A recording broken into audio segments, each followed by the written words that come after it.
C'est la deuxième année d'affilée que nous venons au Caire pour cette conférence du Nil.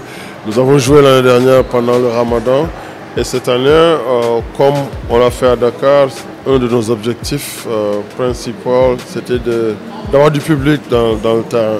Et je pense que l'image que je retiens hier à l'Ahli contre Petro, avec ce buzzer beater dans une salle où il y avait beaucoup de monde, une très forte énergie. Ce niveau de compétition et vraiment même le bruit que nous entendons en ce moment ici à l'Ahli qui joue contre Slack. Il y a cette ambiance qui s'est créée ici en Égypte. Alors, on est très jeune dans l'histoire de la Basketball Africa League. Il m'est très difficile de parler de satisfaction à 100%, mais nous restons très encouragés, très motivés par ce que nous voyons, le progrès et surtout les feedbacks que nous recevons, mais surtout la qualité du basketball sur le terrain. Alors, on est, si je peux dire, encore une fois, très encouragés. Pour moi, c'est l'occasion de féliciter tous ces joueurs du cru, ces joueurs locaux, parce que je ne cesse de le dire, et c'est eux qui vont toujours faire la différence. Parce que chaque équipe peut recruter au mieux, mais il faut une base solide de joueurs du cru, de joueurs locaux. Et c'est pour des matchs comme ça que je pense que des héros locaux ils naissent. Et c'est l'objectif et c'est ce que la Basketball Africa League va continuer à valoriser les joueurs locaux, valoriser le basketball de club. C'est ça même l'essence, la raison pour laquelle la Basketball Africa League existe. Pour revenir à Dwyane Wade et sa femme Gabrielle Union, évidemment c'est un très grand honneur d'avoir des grosses personnalités comme ça. Dwyane qui est 3 fois champion NBA, qui vient juste d'être élu dans le Hall of Fame de la NBA. C'est le panthéon du basketball.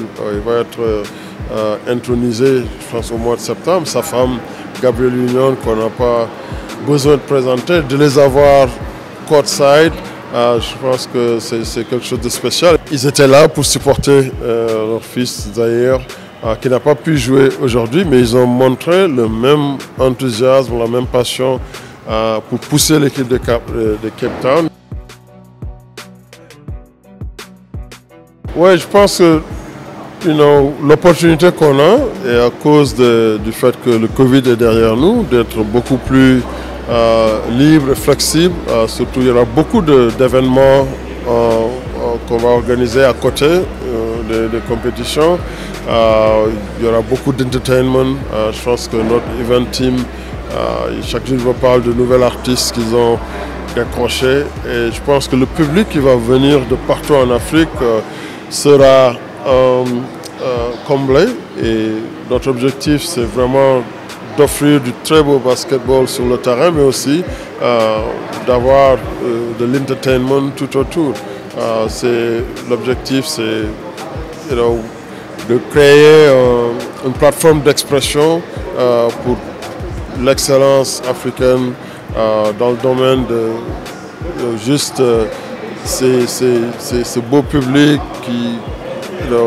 qui sont des trendsetters, ces artistes qui vont venir, qui vont s'asseoir courtside avec la mode et tout ce que l'Afrique a de plus beau à présenter. Ce que je veux, c'est vraiment une très haute compétition et la meilleure équipe va gagner.